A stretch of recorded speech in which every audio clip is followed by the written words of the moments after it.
Hey, what's going on, everybody? It's your man, 100 Grand, your personal agent for change, making life easy, Barzini. And I'm Fempreneur Extraordinaire, Tech Diva all day, Dre Renee. And this is the Crossroads, where there's only one rule. Be free to be you. Okay. I'm going to admit, I don't have my headphones on. Y'all know how I feel about these things. All right. Hold up. What's your shirt say? Uh-oh. Yeah, see. Because I know what? I mean, I realized something was wrong before it was too late. Well, too late. I just got so excited because I saw like 15 people waiting when we got on. I was like, oh, hey, all my party people. Hey. I forgot to put my doggone headphones on, but I'm here. You know what? That's what happens when it's live. It happens. So we can't edit that one out. That's okay. But here we are. Okay. So y'all know if we here on a Wednesday, something done happen in the world. You know what I'm saying? So we gave y'all the Tuesday show. We talked about a lot, but your girl So what, Carlee Russell, we here to talk about the aftermath. But before, you know what? But wait, we literally last night said, we were trying to give benefit of the doubt, and we said, look, when the story drops, we're gonna talk about it. But we didn't think we'd be back in 24 hours. We didn't, exactly. I wasn't expecting that. I don't even want to waste a whole lot of time. So what we're gonna do is go into sponsors real quick. And we got something special for y'all tonight for this live as well. So y'all, as always, the Crossroads Podcast is brought to you by the House of 334. It's the house. For all your business branding and copyright needs, go to houseof334.com. It is Black owned, it is woman owned, it is Black woman owned. It is amazing. Also, the Crossroads Podcast is brought to you by the Crossroads. As always, you can go to our bit.ly, which is bit.ly/the Crossroads, XrossroadZ, for everything that we do, all of our social media, our email. If you want to be a guest on the show, if you want to become a sponsor, you can email us and send us that message at crossroadspodcast@gmail.com. If you would like to contribute and donate to the show, we are thankful for all of our donors that keep this thing going, y'all. This is a labor of love, but love ain't free. And if you think it is, go tell your landlord that you love them. See how that works out for you, right? So we appreciate y'all. Also, you are watching us on YouTube, so I need you to take a second, scroll down, and hit that subscribe button. Y'all, we had a goal last night. We were trying to get to 400 subscribers. We hit that mark and then some. We want to actually raise that. Hit the notification bell as well, so you'll always get notified when we're going live or when we post new episodes as well, so you'll never miss a thing. So we appreciate all the love, all the continued love, and all the future love that y'all gonna give us. Holla. And holla. The people are already up. Hey, Miss Jones. Hey, I don't do pinkies up, but okay. What's going on? Everybody. Our roadies and road dogs is in the building. Carlee Smollett is what they call them. They call it Big Sister First 48. So we gonna get into this. Y'all, guess what? We have some special guests that we're gonna have on that's gonna join us in the conversation this evening. So we're gonna bring them in. We're gonna let them we're gonna introduce them. They're gonna introduce themselves, and then we're gonna get into what we're doing tonight. So first up, we have a very special friend. I'm not even gonna say what I was gonna say. Let's just say we go back to college all the way. I don't have these notes, so I'm not sure. This was a part of pre-production. that's for a later show. But y'all, please welcome Miss Tiffany Hobbs to the show. Shout out. And when he says college, for real, we go back to college. We go back to college. Yeah, we know Barzini was around. I was in college too. I just didn't go to the college y'all went to. We mean exactly. Fight on, okay. Fight on. Yeah. Thank you guys for having me so much, and that very, very layered introduction. Right. Barzini, what? I wasn't gonna tell him that I was crushing on you a little bit. Just a little bit, but you've always been respectful. We've always been, that's you, my dog. So I appreciate you. That's translation. Hey, friend. Friend. She slid that. Listen, slid that right on in. If she was giving me a hug right now, it would be 3 pats on the back. Pat. You know how I do. One arm pat. That's it. Hey. All of that. So what's going on with you right now? What are you doing? What should the people know about you? Oh man. First of all, again, thank you guys for having me. I really respect your podcast. I appreciate that the two of you have combined your efforts to disseminate information and dialogue. And I think that's so powerful. You both are powerful individually, but you combining is just magnifying that. And, I really, really wish for nothing but success for your podcast and Crossroads. So first of all, thank you. You're welcome. As for me, I'm definitely still into photography. A lot of people have come to know me from my photography, and I'm very fortunate to have made a name for myself with that. I still am, exploring different mediums of photography and being able to share my photography in different ways. I most recently, as far as like a big thing, had a collaboration with Airbnb, the Issa Rae house that she had out in LA. I had some pieces placed in that, and so again, I'm very fortunate to be able to do this as a passion. And then what my bread and butter is education, like you, Barzini, Jason Barzini. I don't know what to call you for this, but I am a teacher. I've been a teacher for a long time. I've been in special education for a long time. And I have been with a wonderful school, a non-public school, for the past 3 school years. And I am at home. I'm at home. I'm enjoying myself. I'm with, our kids, little Black and brown kids who just need a little extra help. And many of our students, if not all of our students, would benefit from that extra support. So again, I'm very fortunate to be able to bestow that upon them. And I gain so much more from them. What else? I mean, that's kind of the crux of it. I don't want to take up too much time explaining what I'm doing. I kind of want to get into this meaty topic. What's going on? Right? Yeah, we definitely gonna get into it. But y'all, I know we had something special, but it's more like one of those infomercials. But wait, there's more. So we also want to welcome to the show our big sis. Yes. You know what I'm saying? Miss Portia Taylor, come on. What's up? Listen. When I tell y'all this is my big sis. Oh yeah. Definitely our. First of all, I was just talking about my part of it. You know what I'm saying? Okay. I was like, don't try to slide me onto the side. Jay, you and I have I bond. Absolutely. But Barzini is one of the only noobs that I will call a frat brother. So put that out there. I'm just saying, listen. Shout out to Indie Love. And she's the only one that will sit and will battle with the cat. Right. I mean, in my younger days, I'm not so good anymore. Me either, but I'm still doper than half of them that's out there. I mean, I'm still fly though. Don't come on. Both of y'all are nice. All right. So, sis, what do you have going on? You always got something going on, but what do the people need to know? It wouldn't be me if I didn't. I am still running Black Girls Ride magazine. We are in our 12th year, being the premier platform for Black women in motorsports. I am an Indian motorcycle ambassador currently. I am a marketing manager for Polaris Slingshot. So I'm just trying to get coins like Mario out here. Yes. Continuing to turn life into a paid vacation. That's what I do. And I'm proud of you guys though. I've been kind of following the podcast. You guys are doing your thing. I'm super, super proud of you.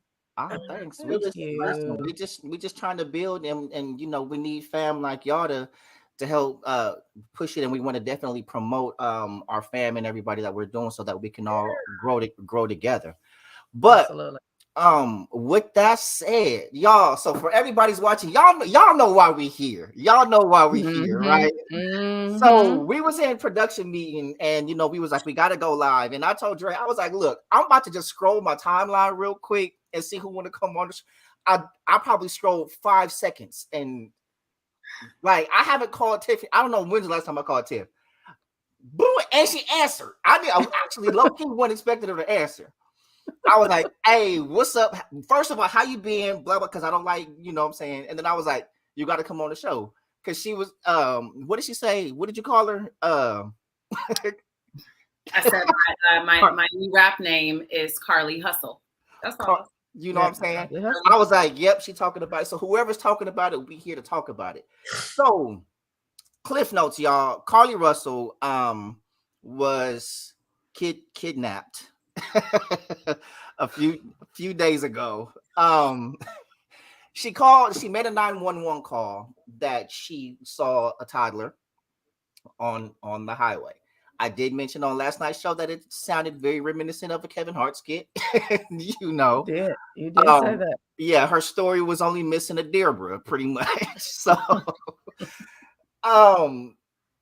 subsequently, they came on the scene. She was not in the car. They found her wig. They found her cell phone. They found some other belongings, but they did not find her. She had taken some things from the job, and the things that she had taken from the job also was not nearby or in the vehicle. She disappeared for a few days and then reappeared at her home. The story was that she was abducted, that she was put in a car and then put into an 18-wheeler. Then they took her to a house.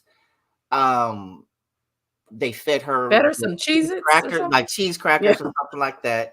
She was able to escape. When she was found, she had $107 in her sock. I'm not certain how you get abducted and you still got money on you, but she was blindfolded. So there was a man and a lady, and everything else. Now, what they did do was search her phone, right? While she was abducted, there were some things found on her phone. So before she went missing, she had searched, what's the highest age to get an Amber Alert, or how much does it cost to get an Amber Alert? She searched the movie Taken. Mm-hmm. Let's see, there was a search for a one-way ticket to Nashville. What were some of the other searches that she did? So this is a banana in the tailpipe. Listen, so and not only that, they actually tracked her movement in the car. Right. When she made the 911 call, and she had traveled 600 yards in the car, which means that toddler, because she didn't get out of the car, they played the 911 call when she said she didn't get out of the car, like she was watching the toddler, right? And so there was a toddler who she said was about 3 or 4 years old that traveled the length of 6 football fields for 6 football fields, right? So like. Okay. Tyler with no shoes on, right? Walking down the highway. No pants, like had a t-shirt on and a diaper. And so I'm going to start off saying I'm glad that she is unharmed. Yes. And that she is not missing. That is so politically correct of you. No, no, I am. Listen. No, we're going to get into the bullshit. Don't trip. Because I'm not even going to give her that. I'm going to say you're terrible for wasting our resources and our time. You were never in any danger. Knock it off. We're not going to even entertain. We're happy you're safe. Knock it off. Like, stop. Yeah. Someone said, "Oh, well, I am glad that she returned home safe." And I was like, "Well, she was never in any danger. She was always home safe. She was home." Or Nashville." Oh God. Or she was in Nashville. So I'm trying to figure out, like, who was you going to see? You know what I'm saying? Or what was this all about? Can I ask a question? How old is this young lady? 25. Okay. Right. She's absolutely too old for this nonsense. Right. And we're not going to bring up her Greek affiliation of her being an AKA. Oh, she's a Greek affiliation. Greek? Oh, you're not going to bring up her being an AKA? Oh. We're not gonna bring up her being an AKA. You're not going to bring up her being an AKA? No, we're not going to bring up her. I understand, because cats out the bag. We're not, you know what? I'm not even. That's not even fair to the AKAs, for real. It's not AKAs. It's not y'all fault. We're not going to blame Big Sister First 48 on y'all. That's Sister First 48. That's a tweet. Yeah, that's what they're pulling her tweets now, and so she called herself Big Sister First 48 with the PHI, and also Taken 2 is her favorite movie. If I may jump in really quick, please. And this is not to defend this young woman. Please hear me. But I think many of us, specifically Black folks, are suffering very much from information fatigue and hoax fatigue. The last few years with Juicy Smollett, with the gentleman out here in Baton Rouge who went missing about a month ago and then turned up at his mistress's house after having people looking for him. You know, with just the proliferation, it seems, of tricksters and fraud, there is a malaise, there's a fatigue, and there is a lot of cynicism. And I think that, you know, this young lady, for whatever it is she's dealing with internally, mentally, psychologically, none of us are, I don't know. I'm assuming none of us are psychologists or psychiatrists. I know I'm not. But so I can't diagnose. I dabble, but you know, I can't diagnose her. I've worked in mental health for a long time, but I'm not, you know, able to diagnose her. But I think we can tell when someone is dealing with something and using escapism to cope. This smells like that. We don't know for sure. More information is going to come out. I imagine more information will likely contribute to how damning this all is.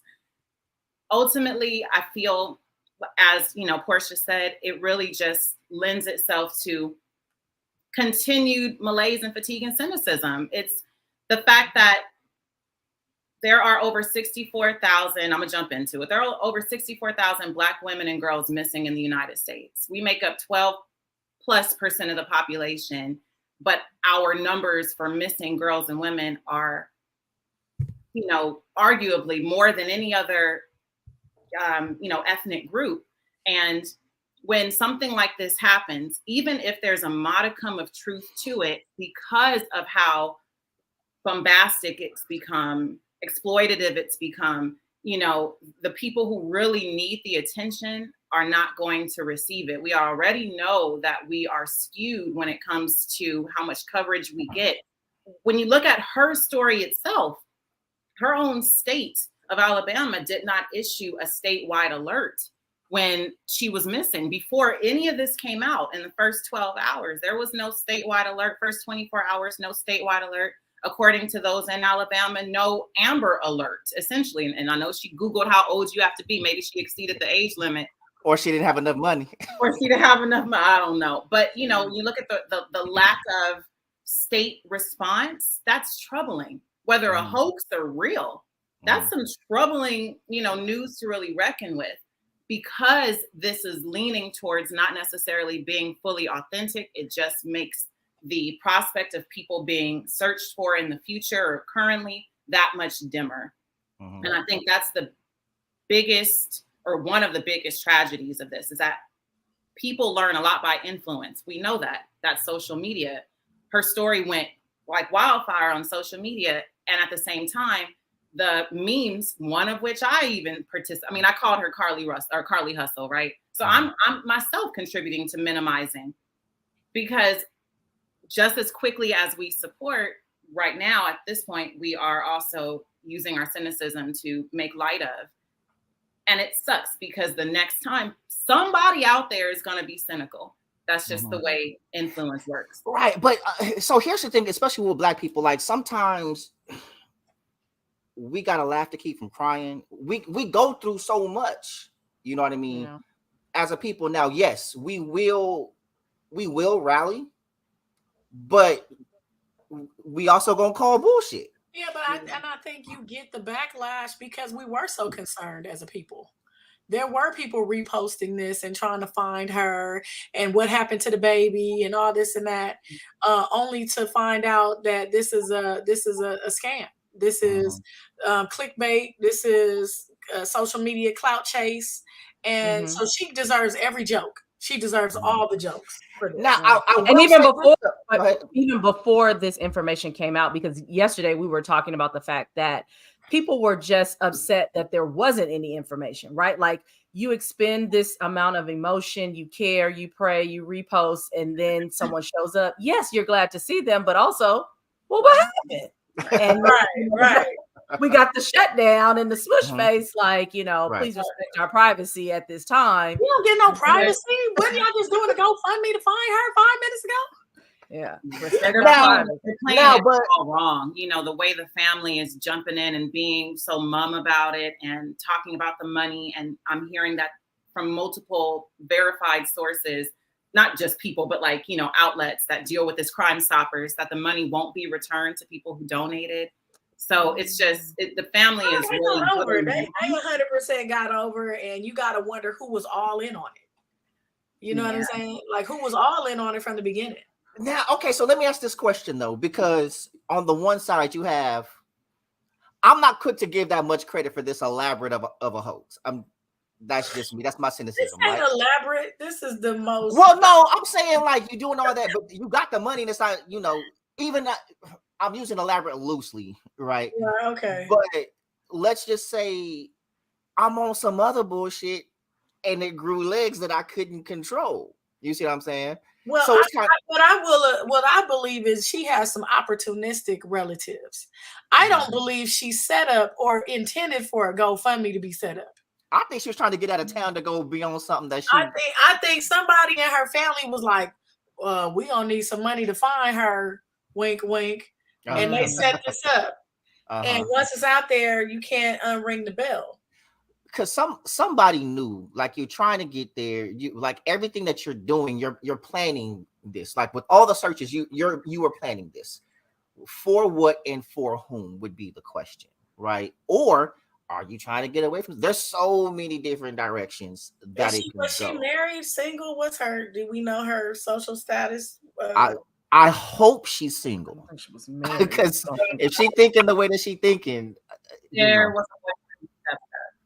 You said there was a boyfriend. There was a self-proclaimed boyfriend who stepped up and did some social media blasts and videos about her and searching for her. And then when she was found to respect her privacy, Alabama. Alabama. But, I mean, that doesn't matter. There's somebody who stepped up. There was also a brother who said he was, her brother, a guy, and people were calling BS on his. All these people are stepping into the limelight of it all, and it's becoming a movie, and there are characters now, and it's even less real than we already assume it to be. It's becoming, like a farce. So, Tipper, what are y'all thoughts? Because we talked about this last night on how things happen. Because last night we also talked about Mariah Mills and Zion Williamson, and the video she posted with the crying, and how people do things that start to convolute real issues, like you just mentioned, Tiffany, and everything else. And so, with the boyfriend stepping, or it can impede investigations, or we'll never get to the real truth because now it becomes a witch hunt with these people. What are your thoughts on that just in general? Because it makes it hard for real victims. Like last night, she was talking about he beats her and stuff like that. So you've got real victims of rape, domestic abuse, and everything else. But then you also have people that get locked up falsely because someone has lied, or we weaponize law enforcement, we weaponize social media, we weaponize social issues because there's so many people that are passionate about so many different things. And what I mentioned on the show, and I've mentioned before, we live with cancel culture. It's not about facts, it's about firsts, right? So whatever narrative is put out first, that's what's going to grow legs, and it's now up to whomever they're talking about to catch up to the narrative. But no matter what, you're still, behind the gun, i.e. Jonathan Majors. Like he lost so much over a lie. So what are your thoughts about this? Like this specifically, and then in general. A question, Varsity, was that dispelled, Jonathan Majors? It was totally dispelled that she lied on him? That's the reports that they got that she had lied, and I think that they was arresting her. She was arrested. She was arrested. Right. I mean, no, the words weren't said, he did not do this or any of the other things that he was accused of. It was more a counter story, if you will. So, and that's what I took. That's what what it felt like to me. And I hate to muddle the waters here, but it felt like his PR machine got to work, and they tried to create a counter narrative that she was lying and But from what I saw, all of her behavior led to someone who had been a sort of a Munchausen syndrome, who had been abused by this guy, whether mentally or whatever have you. And she's now apologizing for getting him in trouble. Mm-hmm. But there was evidence of abuse. So they wanted to discredit her so bad. You know, we got her on video recanting her story, but you could tell it was rehearsed and, you know, she was coerced and all that stuff. So I feel bad for Jonathan because he didn't get a so-called day in court yet for this to really play out. But I don't necessarily know that I don't believe her. Mm-hmm. You see what I'm saying? The mm-hmm. difference in this story and the girl, Carlee, is it's 100% false. This is Jussie Smollett with a noose and some bleach and in the middle of Chicago going to get a Subway sandwich at 2 a.m. in the morning. The most incredible, unbelievable story in the world. Hey, don't be talking about the gay Tupac like that. It was an incredible story. It was just like, was incredible. Do you understand me? Chicago in the wintertime at 2 a.m. Have you been in Chicago? The Hawk? You outside fighting the Hawk to go get a Subway sandwich? Subway ain't that good. I think he was out there trying to get a different kind of footlong, but that's between him and Jesus. Oh. All I'm saying is the story was incredible. It was incredible. Hey, listen.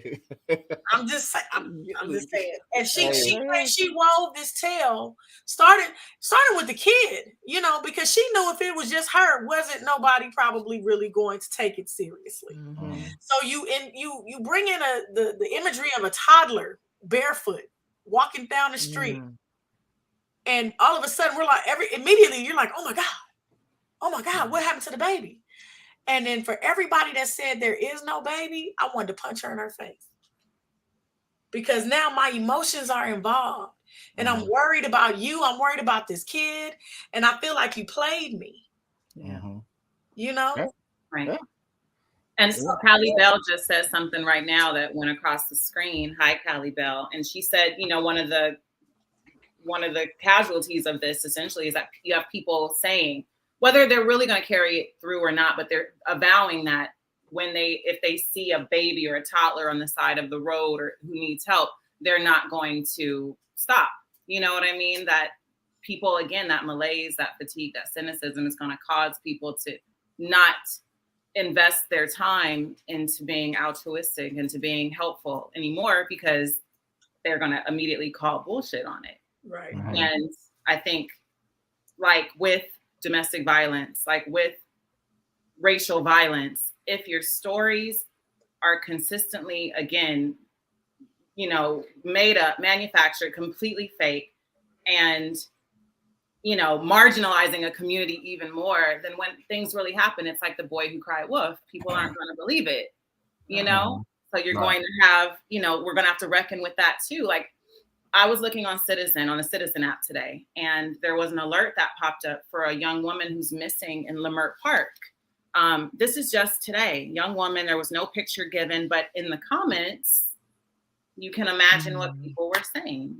And, you know, it's an immediate association to the most recent thing we know, you know, that is like that thing. So Carlee is like she's like a pin now.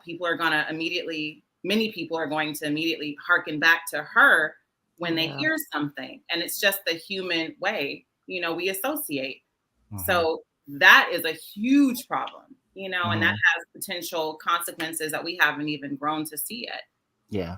And I think during the press conference, someone asked that question, right? Like, so the next time you get a report, like, what are you going to do? And, you know, he said, well, you know, we'll investigate and follow up just like we did this one, but you can't help but to think, like, human nature, right? Like, you're going to be skeptical even as authorities, like, I don't know if we'll look into this that deeply, or I don't know if we'll ask all these questions because I wonder if what they did to Jussie with prosecution, will they take that step for her? They asked about that in the press conference, but so far, like, there are no charges against her, right? Because they're still trying to get the whole story, right? Like, we have their findings so far, but they haven't been able to re-interview her, if you will, to try to make the connections. Like they're really, really trying. At least that's the impression that I got. To not say, "Hey, you're a liar." They're trying to, give us something so that we can make this make sense. What would the charges be? Like, what were the charges on Smollett? False police report. False 911. It'd probably be something along those lines.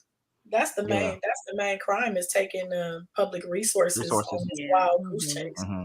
Yeah, and that's unfortunate. So we had a conversation on a episode that we recorded, but we were talking about like pop culture and some of our guilty pleasures like reality TV and everything else. But we kind of segued in that conversation the things that people do for fame, likes, notoriety, clout, and all this other stuff. Sure.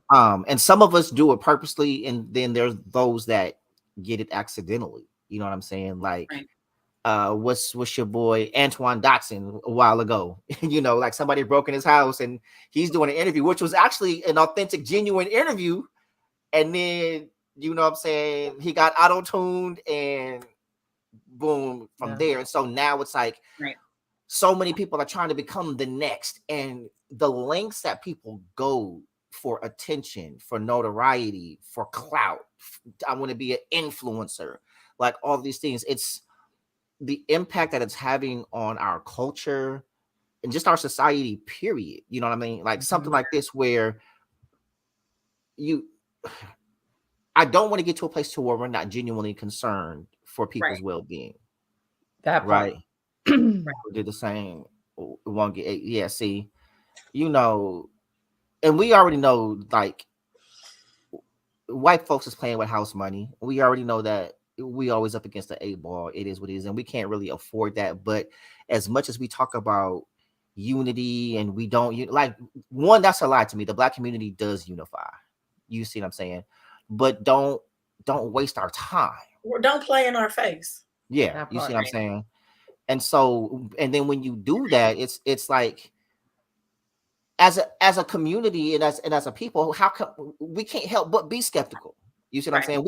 We've been bullshitted for so long and for so many things, and broken hearts and broken promises and everything else, just as a people, and yet we still here.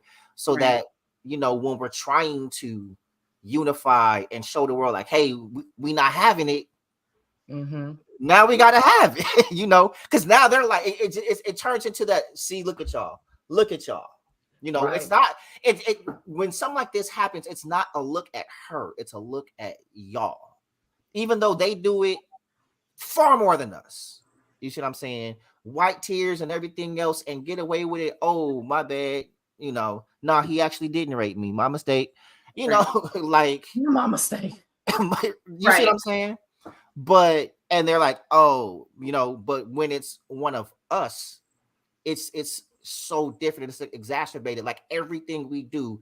On another live, we talked about like Essence Fest, and people were mad because Meg was up there twerking and have folks up there twerking and everything else. And you can feel how you feel about it.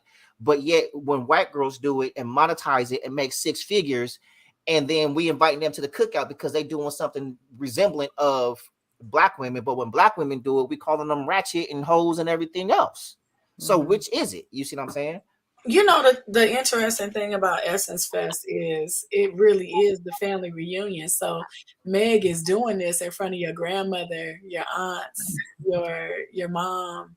You know what I'm saying? There's a venue for it. And the thing is, you can say you shouldn't have gone on Meg night, but at the same time, I kind of want her to tone it down in front of my mom. I mean, Janelle too, right? With the black.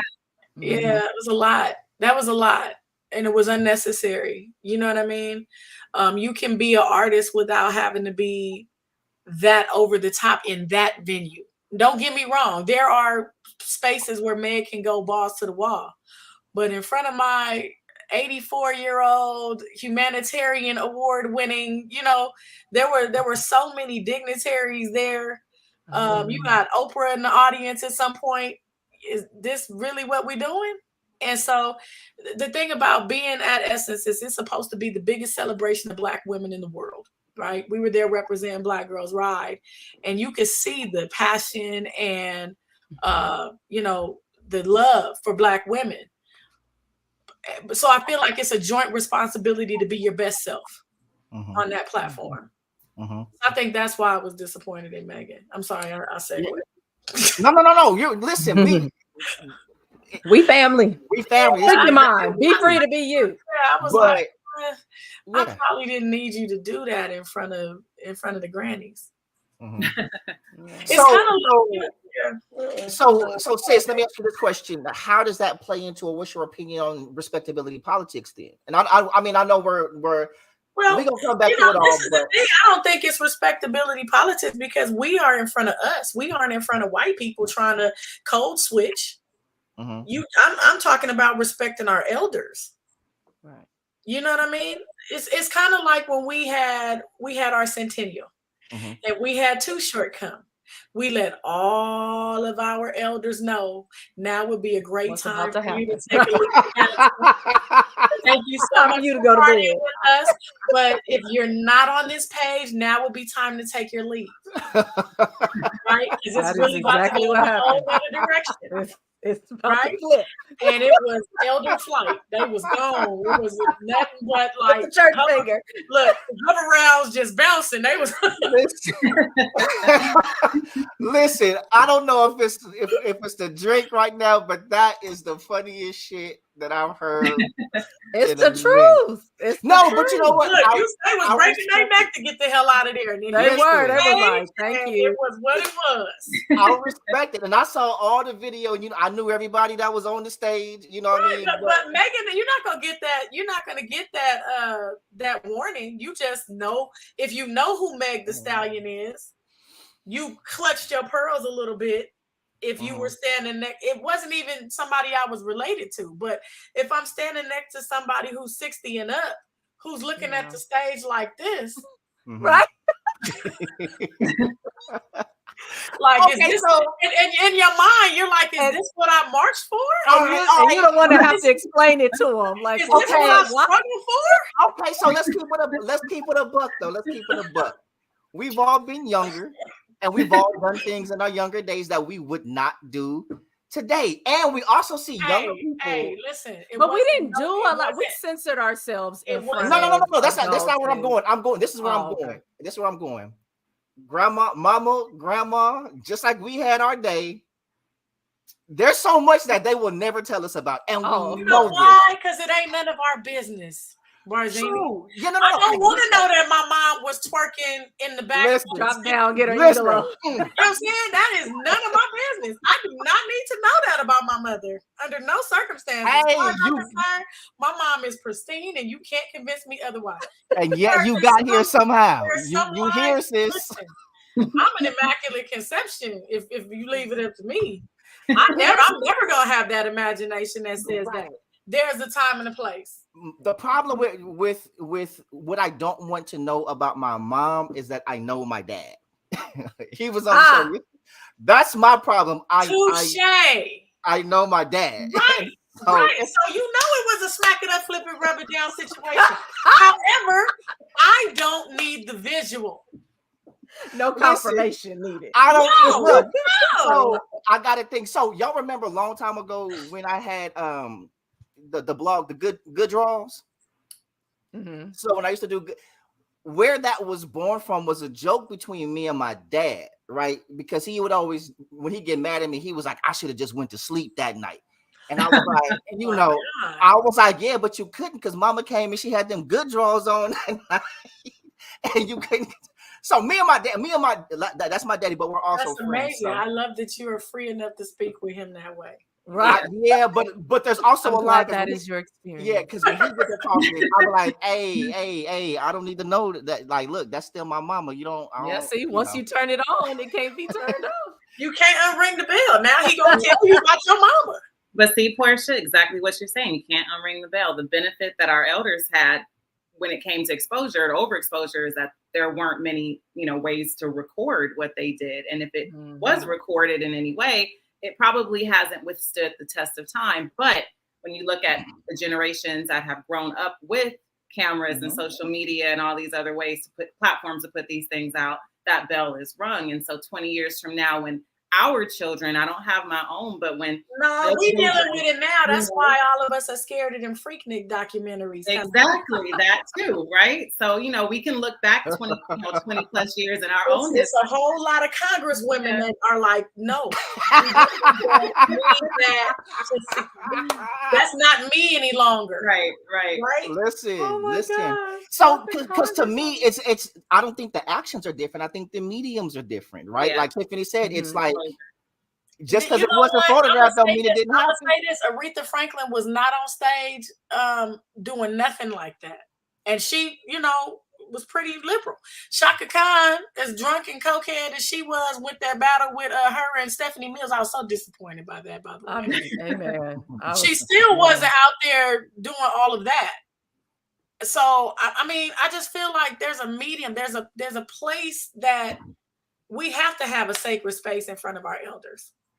It reminds me of that scene in that Tyler Perry movie, right? Where you have the elders walking through the family reunion and they seeing the boys shooting dice and the girls is over here twerking and they just like, oh my God, what has happened to us? Oh my God, is this what I fought for? Oh my God, I felt that. Like, I don't want that to happen in front of our elders. Okay, so what happens when we become elders? What's gonna be? So like, I don't think any of us everybody knows that we was don't stop drop. We know that about ourselves, right? So my kids don't need to know that though. So look, sis, I know you weren't offended by what Meg was doing. You were like, okay, not them. So one day we're going to be the 60, 70, and 80-year-olds. Why I thought that said grabbing pennies. That's the only reason why I highlighted that. And it surely doesn't say. You got me, Jazz. Hey, Jazz. Millie Jackson used to grab. Pixar didn't happen. That's They have video of it. They have literal recordings of Millie Jackson in the crowd grabbing the crotches of the men sitting down. That's fair, but still, it's not the same as having. Hey, now imagine if that was Smokey Robinson versus 50. That's the thing. Yeah. Oh Lord. First of all, Smokey with his infinite amount of facelifts, he's still trying to. No, I'm talking about if he was out there grabbing women in the crotch.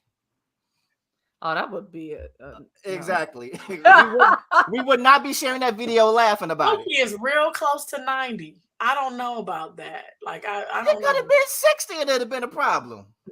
Fair. Nobody wants that from Smokey Robinson. Just like nobody wants that from Ronald Isley either. Nobody wants that. Nobody wants him talking about you the plug. Nobody wants that. Nobody asked for Papa to sing to them about being the plug. Hey, that's my homegirl husband, so I can't speak on it. But listen, I know his equipment work. Don't they got a little 4 or 5 year old? Might be 6 or 7 by now, but it's definitely under 10. So I'm sure his equipment is working, and that's cool. But still, that's not what I want from him. And don't get me wrong, he's attractive with a beard. He needed a beard a long time ago. Yeah, that would have changed my whole perspective if I would have seen him with a beard back in the day. Listen, I'm working on mine. Oh my God. I'm working on mine right now. You know what I'm saying? I'm doing all kind of stuff, trying to get that all the way connect. It's bad. All kind of stuff. You got bad Wi-Fi, right? Really? That's what we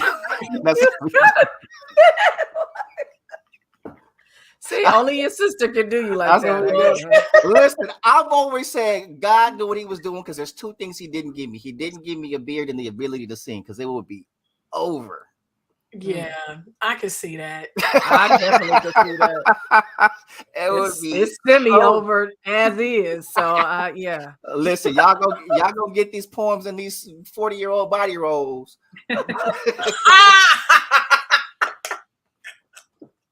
I can't break it. I can't bend it back like I used to. You know what I'm saying? We can't none of us bend it back like we used to. I'll be trying. I'll be at home practicing when ain't nobody looking. It's terrible. I love it. I'm just saying. It. So okay, let's bring it back because we got people in the comments and everything else, y'all. So let me ask you this: what is, if we're moving to a solutions orientation, right? Like we can't get tired of helping our own, and so it's like, it's like, do we risk getting played, or do we heighten the skepticism? You see what I'm saying? It's just like love, right? Like after you've gotten your heart broken, if you are like, I'm never doing this again, I mean, you're safe, but also I'm for the streets. I'm sorry. I've been for the streets for the last 10 years. Oh, Jesus Lord. I think the human in me is always going to stop and try and help somebody in need, right? Absolutely. I'm human before I'm any race. And, I think that she played on our humanity in a way that is going to be karmic debt for her. But I don't think it'll stop me from helping somebody in need. Mm-hmm. Did she play on our humanity, or did she play on our blackness? I think they're intrinsically linked. I think to be Black is to be the most human and the most spiritually, linked organism on this earth, heightened spirituality. And we are a very empathetic and caring and critical people, all for all of our wonderful things, we are equally, on the other side, challenged by some things. And I think anytime you put yourself out there and you've made a mistake and you want sympathy in some way, you open yourself up to the risk of being criticized for your choices. It just so happens that we're seeing this string of choices that she made played out. I highly doubt, like we said, that the plan was for her to ever get caught.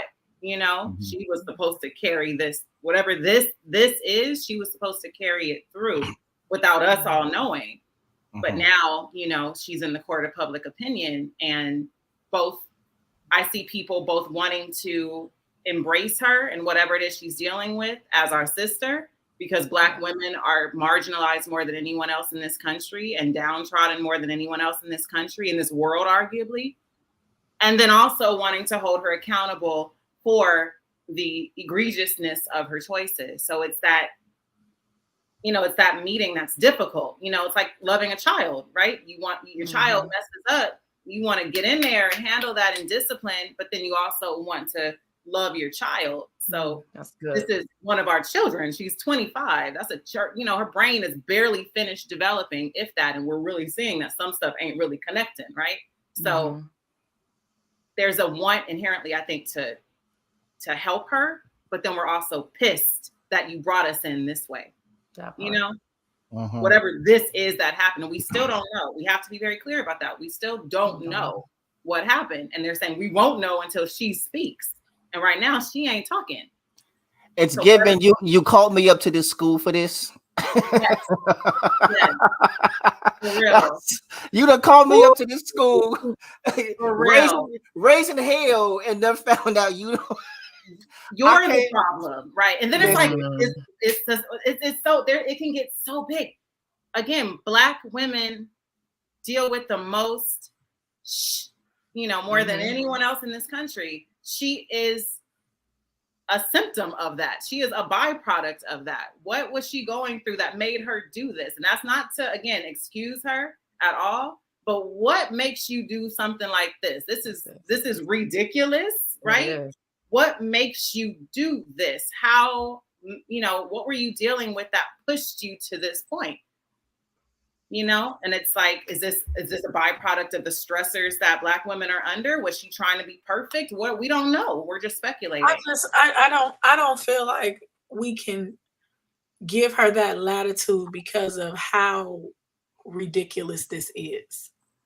I think I might have more empathy if she was found to be under some kind of mental breakdown or something like that.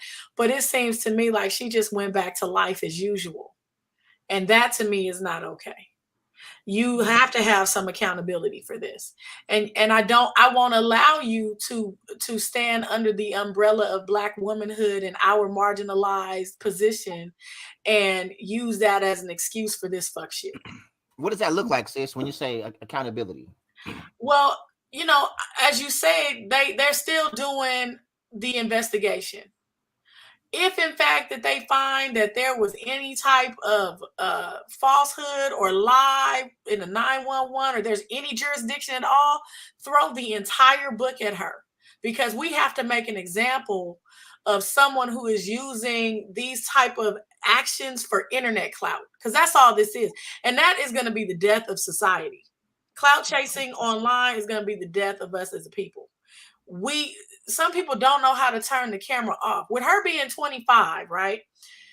Her whole entire life she's had the internet, video phones, iPhones. She's had all the technology to stream her life in real time. She doesn't know life without technology. So I'm saying if there's a way to prosecute her for a false report, absolutely do that. Am I saying she needs to go to jail? No, but there certainly needs to be some restitution, some community service. She needs to pay back the amount of resources that she expelled, because there are thousands of women and kids who could have been looking for them, but she took the light off of them to do this nonsense. And I just won't excuse it under the guise of Black womanhood and us suffering as a whole body. I'm not going for that.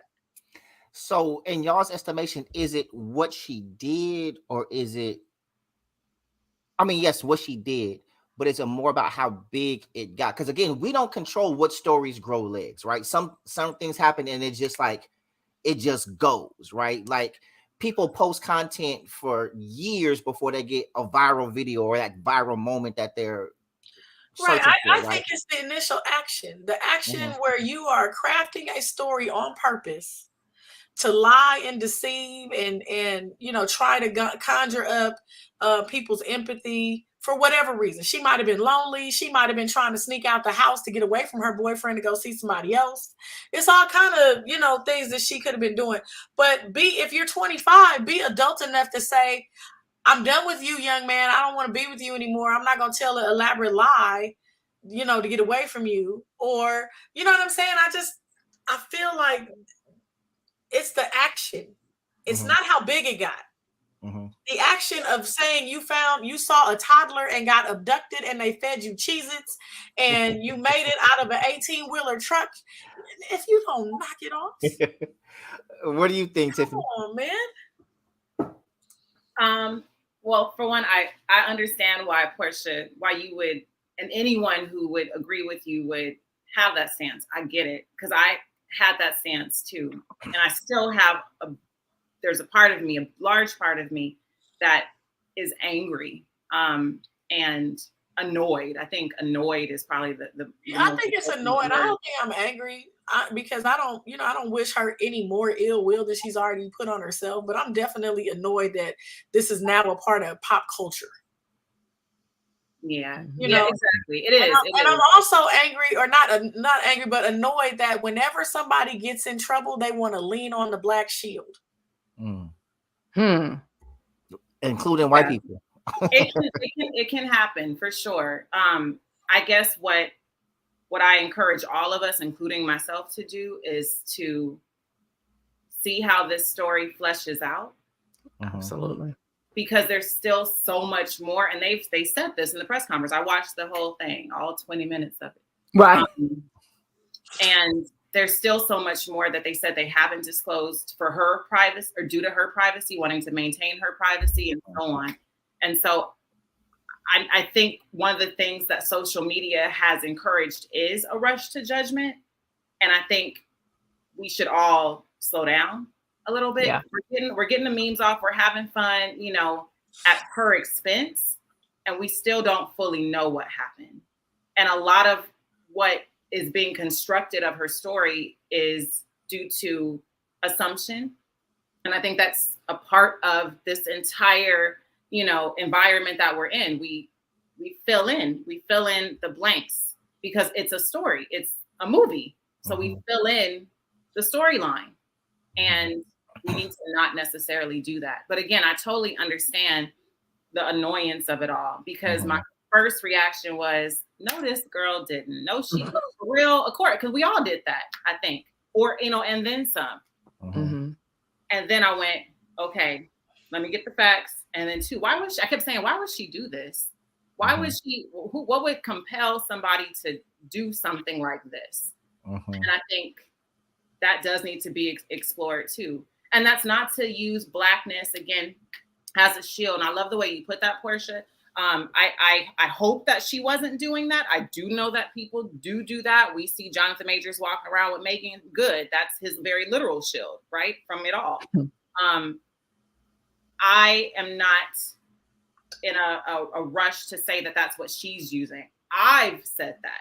We've not heard her say anything about Blackness. You know, we've not heard her parents say anything other than Black women are missing, you know? So it's all being conflated. You know, it's all being conflated. But yeah, social media has created a lot of this, if not all of it. And you're totally right. She's grown up her entire life with this influence, you know, and so who knows what the motivation was. You know, we just I want to put this comment back up from Terrence Joseph, and welcome, Terrence. No one should excuse her though. Love also holds you accountable, and I think many of the themes that we talk about on this show is right there, right? Like right or wrong, you know, accountability is a part of it, being responsible for your own actions. And so, you know, I felt, and I think maybe it's just getting older, right? Like, oh yeah, she's still a baby, that type of thing. But at the same time, still feeling really upset. So there definitely needs to be, once the story comes full circle, I definitely agree with Tiffany. Once we're sure that this is what we think it might be, you know, definitely holding her accountable so that she feels, right, like this is what you did to your community, to your family, to Black women. Like this is very serious. This is not just you concocting a story and, you know, we're okay. Like people were really concerned. Some people triggered, you know, if you had this happen. I mentioned last night, like one of my little cousins was missing just under a month ago. And so thankfully, you know, he's safe and back home, but you don't know what kind of things this brings up for other people while you were off trying to do whatever it is that you were trying to do. So I think, you know, as a community, it is very important, yes, that we continue to cover each other in love, but love looks like correction, you know, and making sure that we know, hey, don't do this, stay away from this. And then reconciling, you know, I don't know what that looks like, you know, within her family and in her community, but hopefully if this does come out that, you know, she concocted the story, that there's a way for them as a family first to reconcile, because I can't even imagine as a mother. I mean, I don't have biological children, but, you know, being close to somebody who's gone through that, like, how does it feel to not know where your kid is or think that your kid's been abducted or is in danger for any amount of time, but let alone the sun has come up, gone down, come up and gone down again? Like that's to be heart-wrenching. So that's definitely something that we need to consider as well. So what about this part, right? Because yeah, we have the memes and the posts that we making. I recall growing up I have younger siblings, but I grew up the youngest, right? You get in trouble, you might get your ass whooped or whatever, right? You sitting there with that post cry, can't breathe, and your sibling comes in. They glad you safe.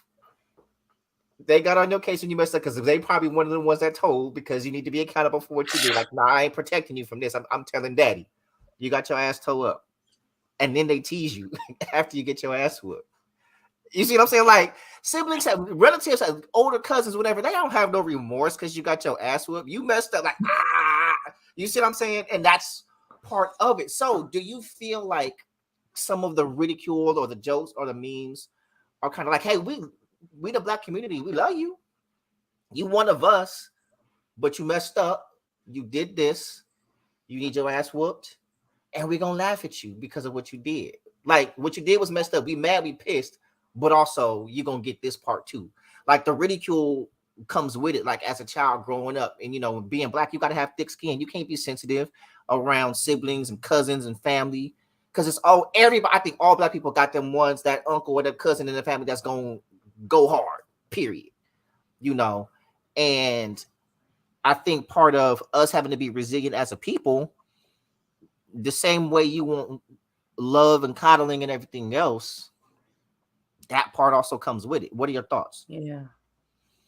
It's just different because it's the internet. Like we dealt with it in school, which already seemed very big, right? Like if you went to school and everybody was on your head about something, you know, it's like, oh, it's the end of the world. But it was contained.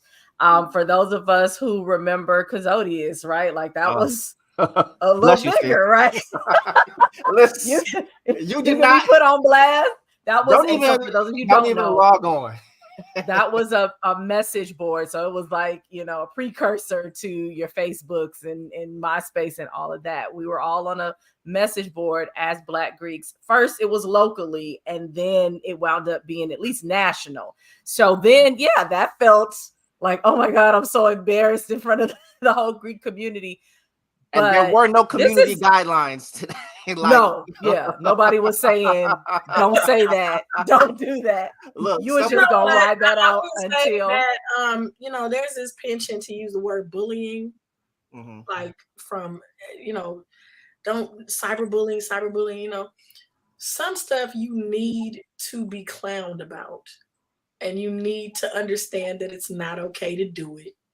And we went through trial by fire in Cazodias. We did. Even FGS on Facebook. We trial by fire, you know. Sometimes that's okay. I got jokes, and she gonna get all the jokes because she deserves them. Because if she concocted this, and in the case that this was a true story, this magical, mystical, majestical tale.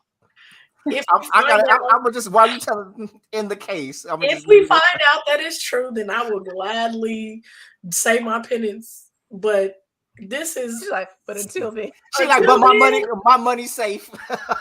Get these jokes off. Get them off. This is how we heal. Comedy has always been how we healed as a community, and I don't see this as any different. You know, we just how Dave Chappelle talked about Juicy, and how silly he had us all looking as a people. He had Al Sharpton on his team. He had, you know, he got the whole show canceled because they was all supporting him. You know, and his sister still don't want to believe that he did that nonsense. I watch her feed. And I'm like, you sis, come on, we not just gonna own up to it. She's still holding fast that he was innocent.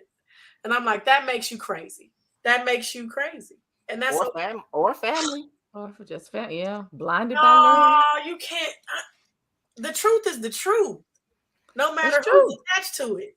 Yeah, but what you supposed to say? Like, I will say. I'm not saying you're supposed to throw him under the bus, but don't be out here saying he's innocent and he didn't do that. That's not okay. I not when you got two buff Black dudes who done pled guilty. Oh my God, I forgot about this story. You got two so many things who said we did it. He paid us to do it. It is what it is. The jig is up. They you know. Okay, white people. I'm gonna give you, for all the white people that might see this, I'm gonna give you a Black people cheat. Not all the white people. Right. All the white people. Of y'all probably. Yeah. Not all. A couple of y'all. If you ever ask a Black person a question and they answer it with sounds and gestures and not words, right? Like, we are very notorious for like, hey, so y'all think she really saw a baby? I mean,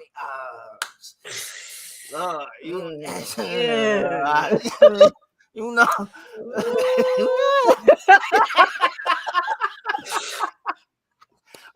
That means we trying not to tell it. Like, I'm not gonna tell you I don't believe it. That means I'm not gonna dry snitch. Exactly. Right. It's up to you to find out the Make line. your own. There you go. Listen. My answer is draw always, your own conclusion. I mean, like, Jack, you think she did it? I mean, who's ever really innocent though? I just want to know where the baby at though. Listen. Yeah. Well, so far there's the baby rode his deer brother back to the zoo. I want to baby. That's the first thing I thought of with the story. I swear to God, that deer story. I just want to know where the baby at. Where the baby at? I'm gonna make a T-shirt that says "Where the baby at." Y'all, listen. Now, do you also think because now she's I don't know what generation we're on at this point. Who is she? Z? Yeah. Something like that, right? So do you think, and I hear you, Portia, like we definitely went through trial by fire with a lot of things, right? How we were raised, the schools you might have gone to, whatever relationship you have with your parents, all of those things. But these kids aren't us for whatever reason. And we have opinions about that. So is it fair, or should we expect them to be able to stand under some of the things that made us? Oh, I'm just going to stop you right there. We're not going to call her a kid. We're going to stop that. She's 25. Okay. This young lady, this 25 department of a whole. Exactly. That's the point. Not a child. We're going to stop labeling her as. But that's the point. No. That's the point. At 25, my mom was a whole mom. My mom and dad and homeowners and all of that.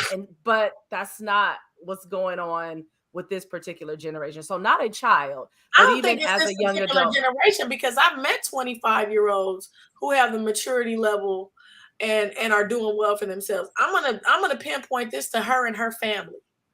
Okay. I'm not gonna put this on us as a people. I'm not even gonna put this on her generation. She messed up and needs to be held accountable as an adult female. If you want to throw a dash of blackness on there. Well, it's us that's coming for us, so you got to, because we the ones that was running to her defense. I mean, we're the only ones that are coming after her because it's not news in the white community. They didn't care she was missing in the first place. Mm-hmm. If so they even know still. I mean, what they know now. They Googling like who? Well, what's right. Why is this on my news channel? What?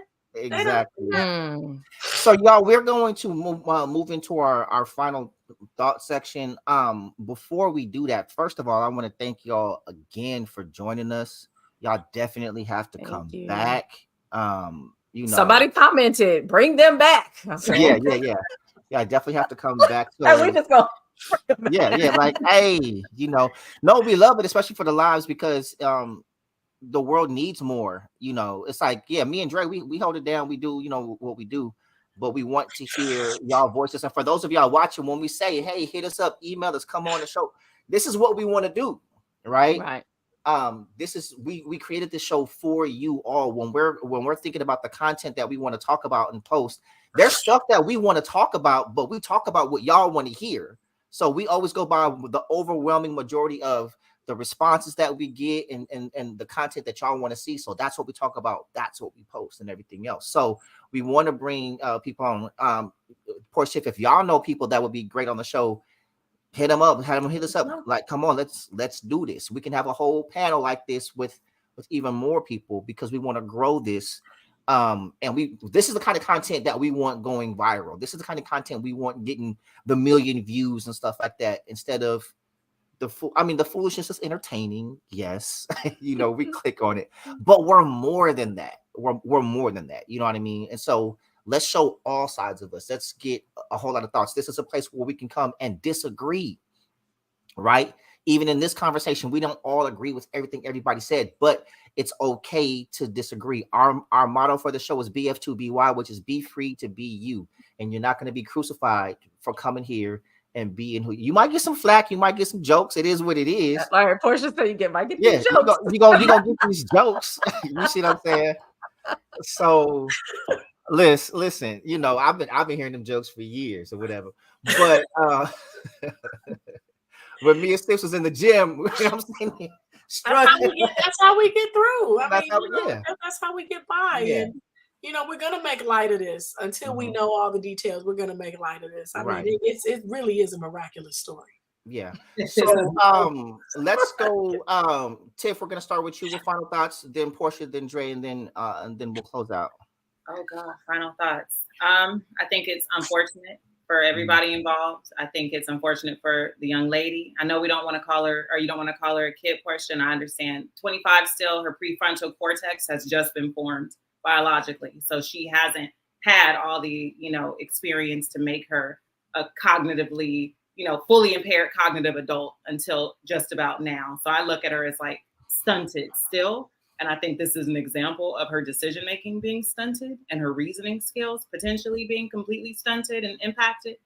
But I think, again, it's unfortunate for everybody involved because it sets up future, again, cynicism. It sets up future minimization. I don't think we'll ever fully know what happened or what she was going through. It trivializes the severity of something like this in its authenticity, whether it's a mental health break, or it's being kidnapped, or being a baby on the side of the road who's whatever, neglected or whatever. It's all trivialized now, potentially behind somebody's poor decision making. So, I really hope we get more information. I hope she speaks. I hope she tells the truth. I'm not confident that that's going to happen because at this point, what does she have to gain? I think in her mind, she probably has a lot more to lose, and she's being protected by her family, who's doubling down like Jussie Smollett's sister still is doing this many years later. So again, who knows if we'll ever get the full facts of it. I just fully encourage people to still be empathetic, to hopefully suppress their apathy, and to do what's right, whether it's for yourself or for others. So that's awesome. Chris. I don't think that she should speak. I think it's probably smarter of her from legal counsel if she just stops. Just stop everything. Let's go ahead and get her evaluated to make sure that she didn't have a mental break or this isn't some form of schizophrenia or whatever have you. But if it's found that she is of sound mind and she came up with this, I hope that she is held accountable to the fullest extent, because this is a black stain on, folks being able to believe Black women. We are already, from kids, we're not believed. You could tell your elder that somebody did something to you, and you may not be believed, depending on your upbringing. And this just leans into that as a community. And so, I would just hope that she doesn't say anything. I hope she gets evaluated, and if she is found to be mentally unstable, she gets the help that she needs. But she's gonna learn from this. No matter what happens, I hope that she learns from this. She's not a kid though. She's not. She might be young and immature, but she's not a kid. This is a grown woman. She's playing with a whole lot of tropes that she researched to try and get.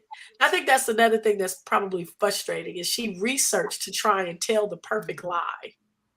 You know what I'm saying? When you find someone's Google search history is trying to piece together the perfect tale, you might as well be a screenwriter.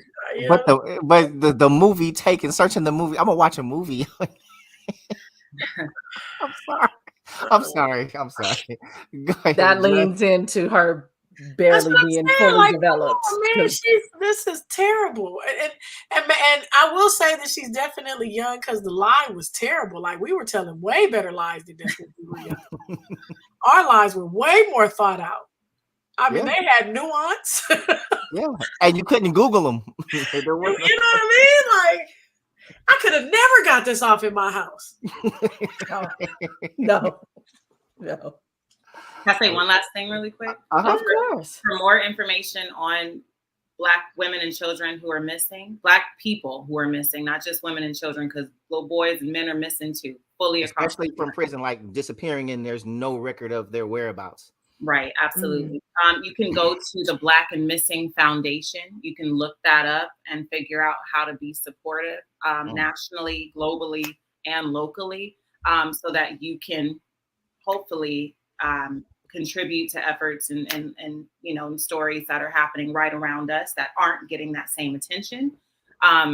They need our attention, and a lot of these stories, as we know, are only shared word of mouth. We might see somebody post on Facebook that someone's missing, and then we share. But do what you can so that we can start bringing some of these loved ones home, or at the very, very least, getting answers to what's going on and as to why they're missing. So do your part. do your part, and also be vigilant. Keep your head on a swivel and watch your children. Yeah. Watch your children, folks. That part. Yeah, thank you so much for that. Dre.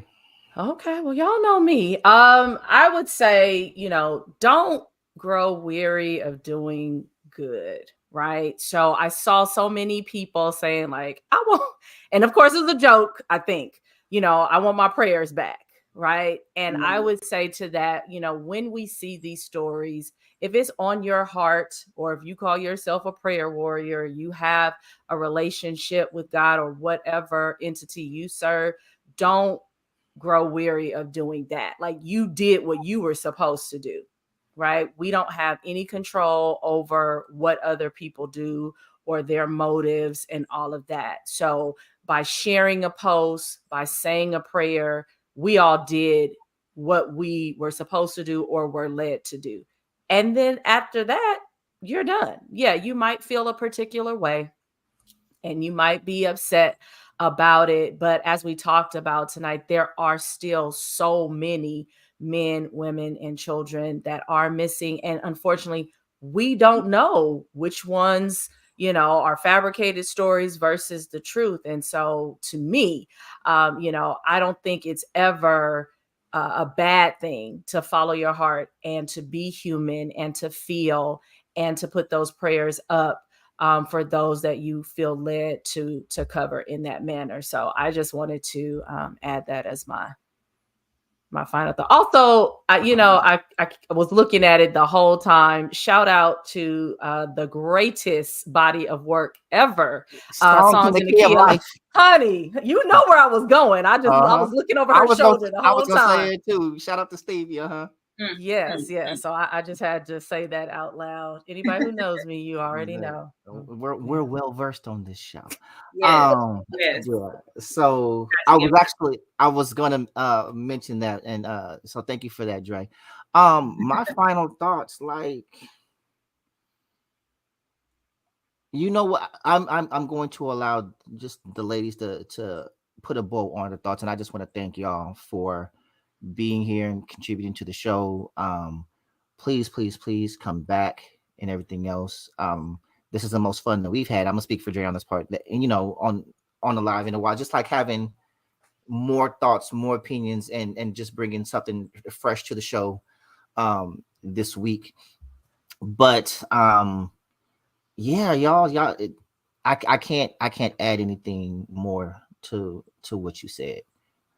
It's just really important that we continue to support one another, that we continue to hold each other accountable, that we continue to shine light in different perspectives on what's going on. And y'all just, y'all continue doing the great work, and we're going to get y'all back on as soon as possible. Thank for everybody that was in the comments today. Great interaction, great engagement. Don't forget to subscribe.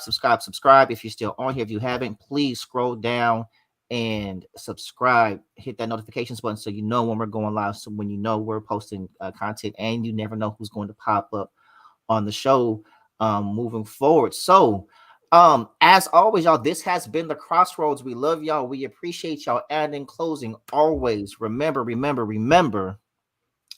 free to be you. He told me that was my line now, and I said we were going to do that in the corner. I got that muscle, like, y'all. Right. So, bye, you guys. Bye. Bye. Bye, Portia. Yeah. Bye.